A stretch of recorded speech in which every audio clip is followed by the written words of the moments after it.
Hello, friends. Thank you for coming to play with the ideas that I've received in trance meditation. Today, we're going to look at porpoises. I had a conversation with a porpoise mentally, of course, and I'd like to share this with you. So I willed myself to be with this happy fellow. He says, porpoises don't worry. They do feel sadness, but they don't try all the time to feel not joyous. He said, maybe it's something in their makeup that they don't have as much capacity for sorrow and sadness as humans do, or even primates do in their genetic makeup. But he wants to tell me about his species and why this planet is theirs. It is because porpoises are closely linked to the evolution of the Earth. And they will be here with this planet as long as it is here. If you think about it, the changes that have happened on the planet have been changes in the land mass of the Earth. Oceans have always existed. You call it the water planet because it is predominantly water. So most of this planet is our domain. As you know, there are many types of us. We consider them many races of us, just as there are many types and races of humans. We are spread out all over the planet, and we are in the flow of the progress of our species closely coincided or paralleling the evolution of planet Earth. When life was seeded into the planet, from the very beginning, the porpoise was interested because as mammals, we are not so large that we would be threatened by extinction because of our size, and we are not so small that we would be threatened to extinction by predation. We are in the middle size of fish species. Of course, there are other sea mammals that are very important to us and intersect with us. He says, but fish are much less important to us in terms of interacting. We are a very highly evolved species here. We have tremendous mental capacity beyond simply abstract communication. We have our own abstraction in terms of emotions. Primarily, our abstract communication is based on feelings and the co-generation of feelings with each other. Our whistles and chirps that are understood would be understood by every race of porpoise. They may differ in dialect, much as your language would differ in dialect if the same language were spoken in different parts of the world. Essentially, our communication of emotional abstraction, for example, fear, love, happiness, frenzy, or excitement, or any combination of any of those, we could express, for example, a fearful love or a frenzied happiness. Beyond that, of course, we have pictorial communication, what you would think of visualization, so that any memory or event, say a placement of a rock or coral reef or ledge or shallow or river, we communicate that type of information with visualization to each other. Now, we have a very definite hierarchy of individuals within our schools. Actually, there is every type of personality in porpoise as there are in human beings. You'll have your porpoises who have very little interest in cooperation, who may fight just for the sake of fighting. You'll have the timid porpoise by nature. You'll have the mothers and the hierarchy in the feminine order, in all the hierarchy in the male order. Generally, the leadership is assumed by those capable of it. Leadership is not assumed by those not capable of it. We have a fairly accurate way of assessing each other's basic nature. And yes, there is conflict at times between groups in terms of territory or simply antagonizing each other. This may be brought on just for the sake of adventure. In some cases, it is not a destructive urge as much as social interplay, like what you might think of as shadow boxing.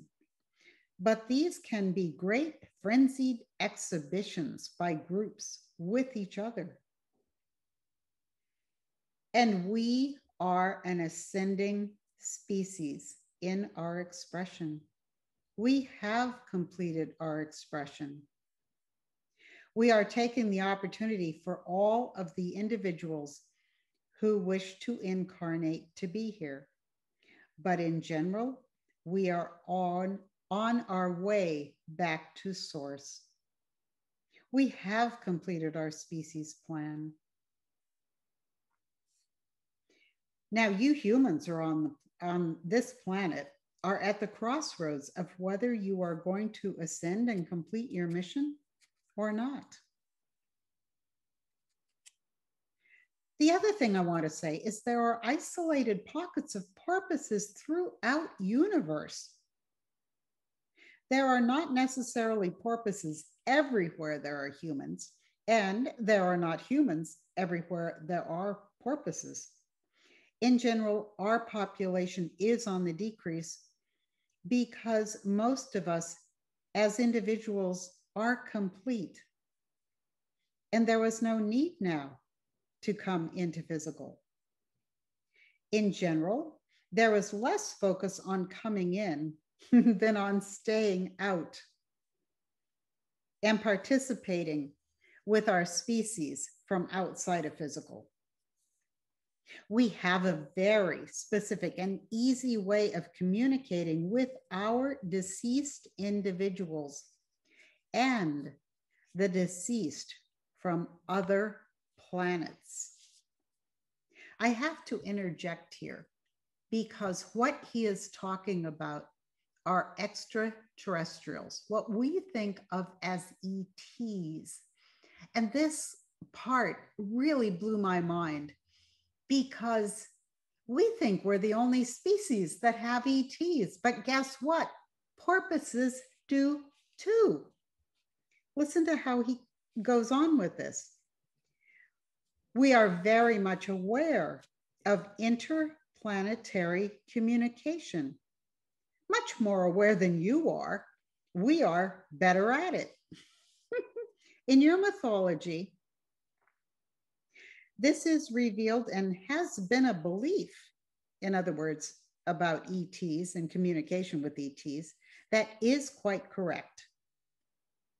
In many ways, our mental capacity for long distance telepathic communication is much better than yours. Ours is much more profound than even in your highly developed Aboriginal tribes. And in Aboriginal, I mean, I really think of the Australian Aboriginal tribe. We can the porpoise continues, we can telepathically communicate with someone halfway around the world, not just someone 2 mountains over. And so this having been in the species since its inception, this ability to communicate long distance in what you call psychically is honed to a very high art because our eyesight is not our primary sense. Our mind is the way we operate, the way we grasp reality, the way we interact with ourselves and with other species, much less than our eyes. Because if you think about it, we spend much time in places where there isn't enough light to see very accurately. And so our primary sensory orientation is our mind. The dolphins that are participating in studies and research have a very chagrined attitude toward their handlers, keepers, and quote unquote trainers, they do enjoy the interspecies interaction as much as the humans do that work with them. There is much more of a maturity in our species than yours in terms of the understanding of the placement, the balance of our population, and how to inform ourselves how to survive in spite of humans. There is no cross species incarnation because it is so vastly different for a sea mammal as opposed to a land mammal. And besides, we can study you. So I ask, how much can you be aware of our experience? He says, certainly the out of body porpoises can observe your lifestyle and how you eat and how you go about your day to day living, but it is so repugnant and alien to us in terms of the solidity of your environment that we don't observe you much. We have more observers from your species of us. Perhaps that's because you have more to learn from us than we have to learn from you. There is more interest on your behalf where we're concerned. The people who seek us out, in or out of body, can find individual porpoises to communicate with. We also have what you would think of as medicine and an understanding of the internal workings of our body. There are certain environments that are more healing for us. There are certain grasses and physical ways to alter the pH or chemical compounds that are available to us. You would think of it in terms of natural healing. We also have a fairly highly developed imaginary process in terms of realizing sickness or disability within ourselves, within our bodies, and then projecting health on these things. We are plagued by parasites and disease and imbalances. He is now thinking of organ cancers, tumors, and the breakdown of major organs in their body. We are a fairly vulnerable mechanism as opposed to other sea mammals and fish whose bodies are not quite so prone to disease. Obviously, injury is rarely a problem for us. Our physical problems are more commonly caused by a disease that is from within than from without. So there is a great need of physical self-monitoring and connection of physical conditions from within. And normally, when an individual feels out of sorts, it can tap its own mental ability to monitor itself. And once the problem is identified, the individual then can tap another mental ability to assess and understand what to do about the condition. Of course, sometimes individuals perish. We do not tend to interfere too much with another's personal experience, with saving someone else's life, for example, which you have very strongly in your species. We tend not to judge the choice or patterns or flow of another's experience. We do not interfere with one another profoundly. I ask, what are the other things that people can gain from seeking knowledge about your species? The answer is coming. There would be the obvious gain from understanding that other species are as individual as you are yourselves, that we all have individual self-awareness. And anybody who studies or interacts with a porpoise in that interaction knows that porpoises are individuals. It is very difficult to have any sort of interaction with a porpoise and not know you are dealing with a fully formed, self-aware, or sentient being. in the sense that you humans are individualized and fully recognize that in each other. There is obviously the benefits of this in terms of stretching your mental capacity, your mental awareness, to include curiosity and recognition of another species. But what is not so obvious is in terms of our mental abilities, that you tend to want to confine to ways that you can interpret them.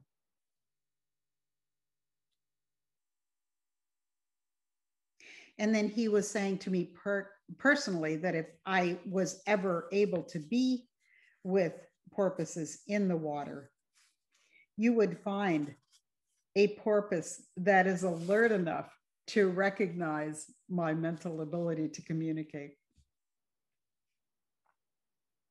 We are a very happy and jolly species. You might say we exist to play. We are in more or less a constant state of bonhomie, being happy in life, because the time span of a porpoise is only around 30 years. So it's not a lot of time to spend enjoying ourselves the way that you can in physical. As long as there is a planet here to support us, we will be here. And we will certainly outlast your zenith and your decline. And I bless you, for you are a special individual within your species. I ask, what prompted you to come? And he says, I am near you from time to time.